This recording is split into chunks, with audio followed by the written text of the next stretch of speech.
Dan pemirsa, untuk membahasnya lebih dalam, kita sudah terhubung dengan Deputi Bidang Perlindungan Khusus Anak Kementerian PPPA Ciput Eka Purwiyanti, serta bergabung juga kriminolog Ibu Hanifah Hasna. Selamat sore, Bu Hanifah. Selamat sore, Mas Said. Baik, kita masih menunggu Ibu Ciput, nampaknya masih proses bergabung bersama kita. Saya ingin langsung memulai saja dengan Bu Hanifah. Bu Hanifah, setelah berbulan-bulan pencarian, akhirnya polisi menetapkan ayah tirinya sendiri, ternyata pelaku, terduga pelaku dalam kasus ini. Menurut Anda apa yang membuat sampai selama ini kemudian keluarga baru mengetahui, oh ternyata ayah tirinya pelaku, sampai tidak menaruh curiga? Apakah memang terstruktur itu sang ayah tiri merencanakan aksinya, atau ini spontan saja, atau bagaimana kalau Anda melihat dari sisi kriminolog, Bu Hanifah? Oke, baik. Yang membuat ini berbulan-bulan dan tidak ada yang curiga terhadap orang tua adalah karena kurangnya literasi masyarakat bahwa ketika ada kejahatan terhadap anak atau kejahatan terhadap siapapun, yang harus dicurigai paling awal dan harus diinvestigasi awal adalah orang terdekat. Apalagi ini menyangkut anak. Biasanya anak-anak itu paling rentan dan paling mudah mendapatkan tipu daya dari orang tua karena mereka adalah figur otoritas. Dan kita sama-sama ketahui ketika ada keluarga baru atau keluarga rentan dengan ada ayah tiri atau ibu tiri, kemungkinan ada konflik itu sangat besar. Nah, ini yang kemungkinan lupa dipelajari oleh masyarakat. Nah, kemudian sebetulnya ini polanya sudah sangat jelas. Karena biasanya pelaku itu akan membuat narasi tersendiri dan menghilangkan jejak dengan cara seolah-olah dia adalah seseorang yang ikut terlibat dalam pencarian, gitu ya. Dia punya simpati, dia punya empati, sehingga orang tidak menyangka bahwa orang tua inilah sebagai pelakunya. Pada hal tertentu, orang tua yang berperilaku baik itu menunjukkan pseudomoralisme, di mana pseudomoralisme itu adalah topeng baik yang digunakan oleh seseorang yang padahal dia adalah pelaku kejahatan, tetapi dia mencitrakan dirinya baik untuk menutupi kesalahannya. Biasanya mereka menutupi kesalahan pula dengan hal-hal yang tidak ilmiah, misalnya mengarahkan kepada pencarian ke dukun atau ke tempat-tempat paranormal, sehingga ini digunakan sebagai pengaburan narasi yang sudah terjadi. Demikian, Mas. Baik, ini justru berbahaya, Bu Hanifah, ya. Justru keluarga terdekat sendiri dengan Anda mengatakan menggunakan topeng kebaikan begitu ya, ternyata orang-orang terdekat kita juga ya sebetulnya yang justru menjadi warning bagi anak kecil ternyata. Bu Hanifah, kalau Anda melihat rentetan kasus penculikan anak khususnya yang terjadi beberapa kali belakangan ini, apakah Anda melihat pola yang sama? Pelaku penculikan anak justru orang-orang yang terdekat dari anak itu sendiri? Baik, sebetulnya kalau penculikan itu bermacam-macam. Kalau orang terdekat itu biasanya kena relasional, bisa terbaca, apalagi ini adalah orang tua tiri. Jadi biasanya ada relasi yang salah gitu ya, mungkin ada kecemburuan atau kemarahan karena dia sebagai figur otoritas ternyata dia masih menjadi prioritas ibunya gitu ya. Nah, yang melakukan yang lain biasanya selain orang tua sendiri bisa jadi pengasuh atau orang-orang terdekat, neneknya atau kakeknya atau mantan suami. Ini yang biasanya melakukan. Kalau orang jauh berarti biasanya masuk dalam sindikat tertentu karena untuk perdagangan. Tapi kalau orang-orang terdekat biasanya menginginkan tebusan atau dia justru karena pola-pola tertentu atau relasi tertentu yang toksik. Nah, kondisi digunakan oleh pelaku untuk membuang anak, gitu ya. Jadi dia dianggap sebagai penghalang sehingga layak untuk dihilangkan. Demikian. Bu Hanifah, apakah Anda melihat justru jika kemudian pelaku itu ternyata orang-orang terdekat dari korban, ini malah yang membuat penyidik sulit untuk mencari barang bukti karena dia mengetahui betul bagaimana kemudian hal-hal yang berpeluang akan dicari tahu oleh polisi. Apakah Anda setuju dengan hal ini? Sebetulnya polisi mengetahui sekali gitu ya. Kalau yang harus diperiksa adalah orang-orang terdekat. Kalau istilah umumnya itu orang dalam sarung gitu ya. Karena itu yang berpotensi ada konflik di dalamnya. Ini menjadi sulit ketika orang ini lebih 24 jam tidak direspon atau dia tidak melapor dalam waktu yang cepat. Lalu TKP tidak segera diselamatkan. Karena kalau tidak diselamatkan ada kemungkinan pelaku memanipulasi kondisi ini, misalnya membuang barang bukti atau hal yang lain.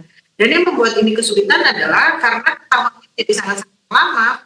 Jadi korban ditemukan itu justru bukan di tempat eksekusi yang seharusnya. Ini membuat kasus ini menjadi susah terbongkar.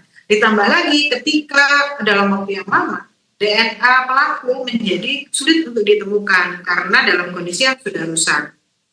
Demikian Mas Said untuk pertanyaan yang. Menurut Anda Bu Hanifah, apa biasanya yang terlewatkan oleh pihak kepolisian atau petugas penyidik dalam mengungkap kasus-kasus seperti ini yang pelakunya itu adalah orang-orang terdekat, keluarganya sendiri misalnya? Apakah ada kesulitan tertentu yang akan dihadapi oleh petugas? Oke, yang menjadi terlewat itu ketika pelaku itu orang terdekat tetapi dia bisa memberikan narasi yang meyakinkan. Padahal biasanya mereka akan menyampaikan sesuatu atau kronologi itu yang tidak konsisten. Nah, dari ketidakkonsistennya keterangan itu sebetulnya sudah menjadi indikasi ada sesuatu yang aneh dan ada yang ditutup-tutupi. Biasanya pula pelaku itu oversharing dan berusaha sekali untuk membangun alibi. Karena bagaimanapun juga dia yang paling tahu dan dia yang bersalah. Nah, kondisi-kondisi seperti ini seharusnya bisa ditangkap oleh pihak berwenang sehingga mengetahui siapa sebetulnya pelaku sebenarnya. Karena dalam struktur keluarga sebetulnya sudah sangat diketahui dalam keluarga rentan dengan ada orang tua tiri ini biasanya ada konflik-konflik tersembunyi yang dimana semua orang sebetulnya tahu tetapi mereka tidak melakukan kontrol sosial. Bisa jadi keluarga di lingkungan tersebut itu mengetahui, misalnya neneknya atau sepupunya atau uaknya itu mengetahui. Tapi mereka karena kontrolnya kurang menjadi abai dengan kondisi-kondisi yang mungkin berpotensi menjadikan konflik di keluarga begini. Bu Hanifah, meski kita masih menantikan hasil penyidikan dari pihak kepolisian begitu ya, kalau boleh Anda memberikan skenario awal katakanlah demikian, bagaimana Anda melihat kasus ini? Jenazah kemudian ditemukan di tempat yang bukan TKP-nya lagi, ini informasi yang kami dapatkan berbulan-bulan. Apakah ini memang telah direncanakan oleh terduga pelaku atau karena memang ketakutan yang membuat dia mengulur-ulur sehingga kemudian itu terjadi dengan sendirinya atau seperti apa kalau Anda lihat? Oke, baik. Kalau kita melihat kronologinya, anak itu biasanya mau mengikuti seseorang yang dianggap figur otoritas. Biasanya mereka langsung percaya. Kan kita sama-sama tahu bahwa anak itu adalah manusia yang rentan gitu ya, sehingga dia mudah percaya.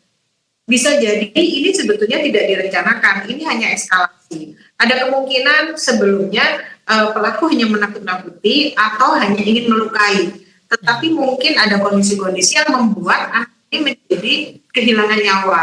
Nah, ketika dia kehilangan nyawa, dengan dia memindahkan ke tempat yang terpencil, ini ada kemungkinan kondisi yang berusaha dihilangkan, yaitu menghilangkan jejak dan menghilangkan bukti. Jadi yang awalnya impulsif menjadi tidak direncanakan.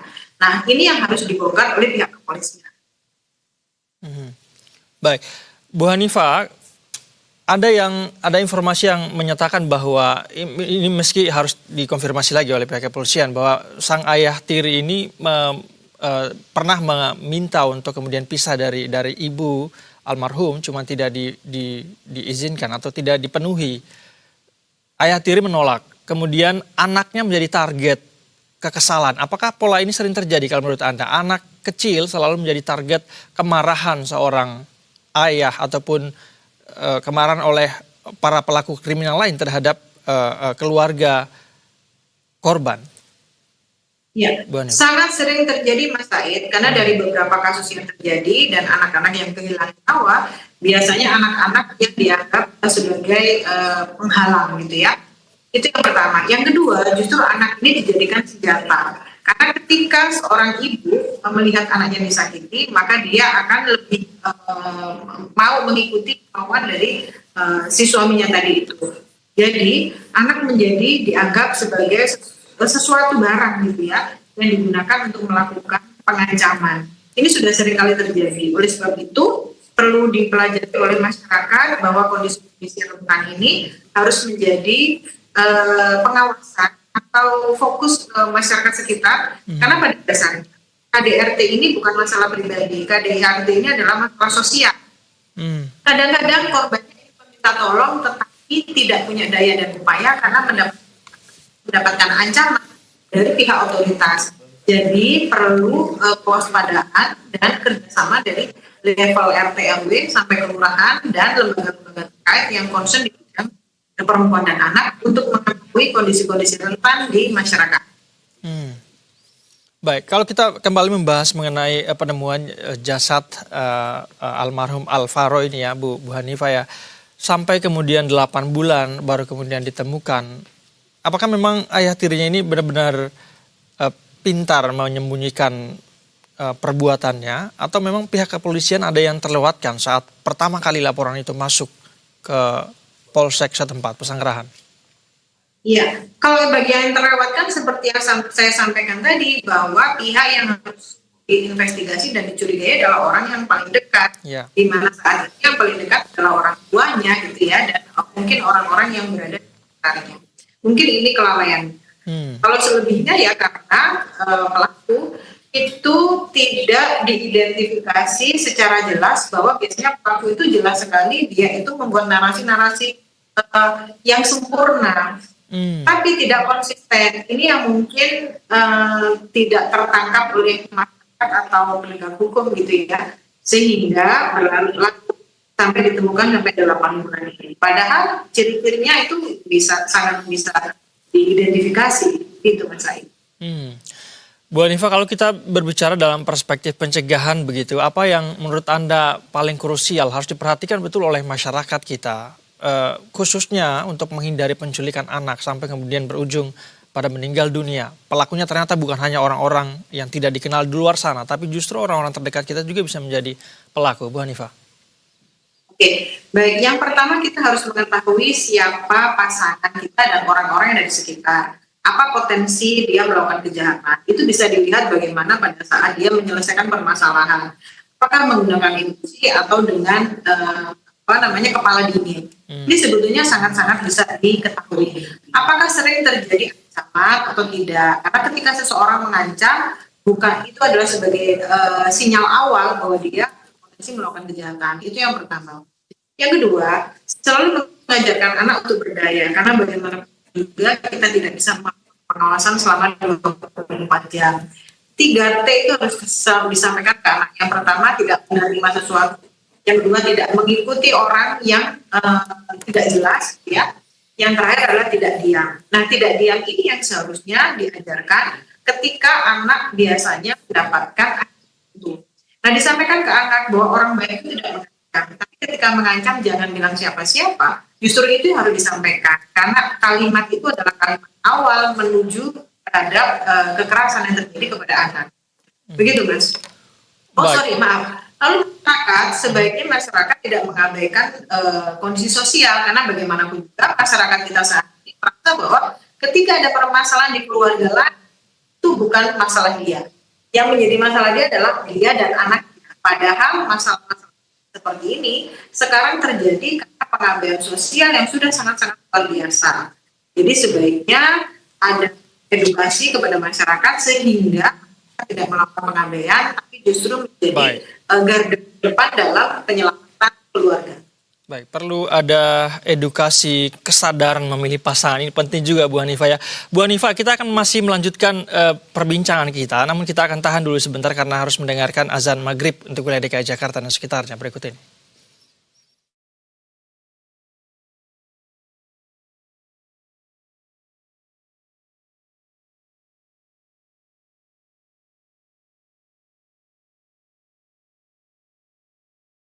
Allahu Akbar, Allahu Akbar, Allahu Akbar, Allahu Akbar.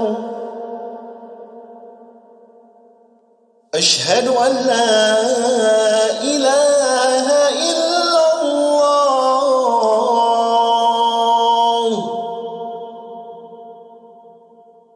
أشهد أن لا إله إلا الله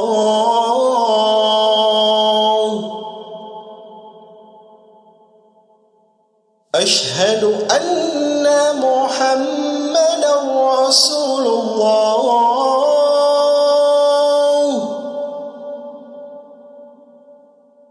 أشهد أن محمدا رسول الله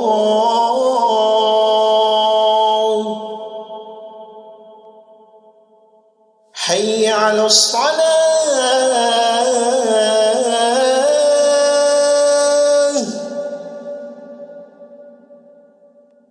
حي على الصلاة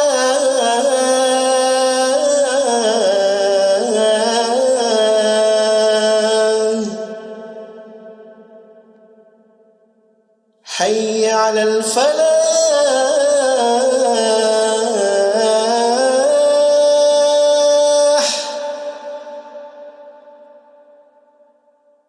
حي على الفلاح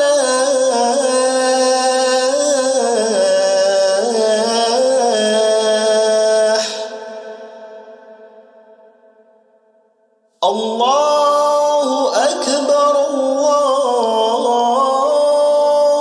أكبر لا إله إلا الله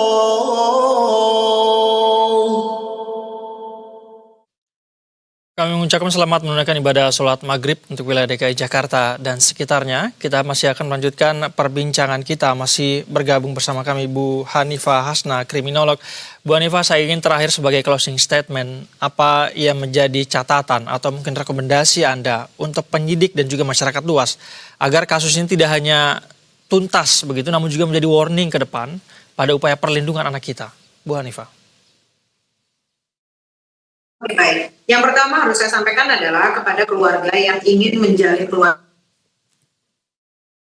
siapa yang akan menjadi orang tua dari anak. Bagaimana cara dia mengelola emosi, bagaimana cara meregulasi, bagaimana cara mencari solusi. Karena ketika ini tidak beres, yang berbahaya adalah ketika ada ledakan permasalahan yang digunakan adalah emosi-emosi negatif tersebut. Lalu bagaimana cara dia membuat keluarga ini menjadi semakin baik gitu ya.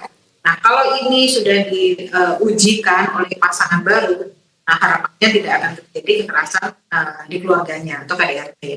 Nah kepada masyarakat seperti yang sebelum saya sampaikan, masyarakat adalah pintu kedua atau link kedua, karena link pertama adalah keluarga atau orang tua sebagai garda terdepan dalam pemeliharaan keluarga. Yang kedua adalah masyarakat. Nah, ketika masyarakat abai, maka kejadian-kejadian seperti ini tidak akan bisa diminimalisir karena akan terus terjadi dan masyarakat hanya akan tetap menjadi penonton dan akan ketakutan ketika sudah ada kejadian, begitu ya. Lalu masyarakat tetap harus bisa membantu melakukan proses, melakukan penelitian bahwa kejadian seperti ini bukan kejadian keluarga tapi kejadian di masyarakat. Kepada pihak kepolisian adalah yang pertama dilakukan ketika ada kehilangan adalah atau apapun kejahatan itu, yang pertama harus diinvestigasi adalah orang terdekat dari korban dan siapa yang berhubungan dengan korban terakhir kali. Kemudian dikembangkan sesuai dengan SOP yang sudah ditentukan di kepolisian, dan jangan lupa bahwa keterangan yang sangat-sangat sempurna itu biasanya adalah alibi yang sudah dipersiapkan. Jadi berhati-hati dengan kondisi seperti ini, karena kalau kita berkolaborasi dalam melakukan pengawasan, maka kejadian seperti ini bisa diminimalisir. Baik, Bu Hanifah, dari kacamata kriminolog, apakah Anda melihat akan ada kesulitan dihadapi oleh kepolisian untuk mengungkap kasus ini? Bukankah kasus ini sudah terbuka bahwa pelakunya adalah orang tua gitu ya? Yang kita ketahui juga dia sudah meninggal dunia. Jadi selanjutnya yang dilakukan adalah upaya pencegahan agar kasus ini agar tidak terjadi lagi. Mungkin pengungkapan yang lain adalah siapa yang terlibat selain dari pelaku utama. Apakah ada orang-orang lain yang membantu? Itu yang mungkin harus dilakukan. Karena bagaimanapun juga proses pembuangan itu membutuhkan tenaga, membutuhkan waktu. Apakah orang-orang lain yang terlibat dalam kejahatan ini? Baik. Bu Hanifah, terima kasih banyak atas pandangan-pandangan Anda. Semoga kita harapkan hal ini menjadi perhatian penting, warning penting agar ini tidak kembali terulang. Bu Hanifah, terima kasih. Selamat petang. Salam sehat selalu.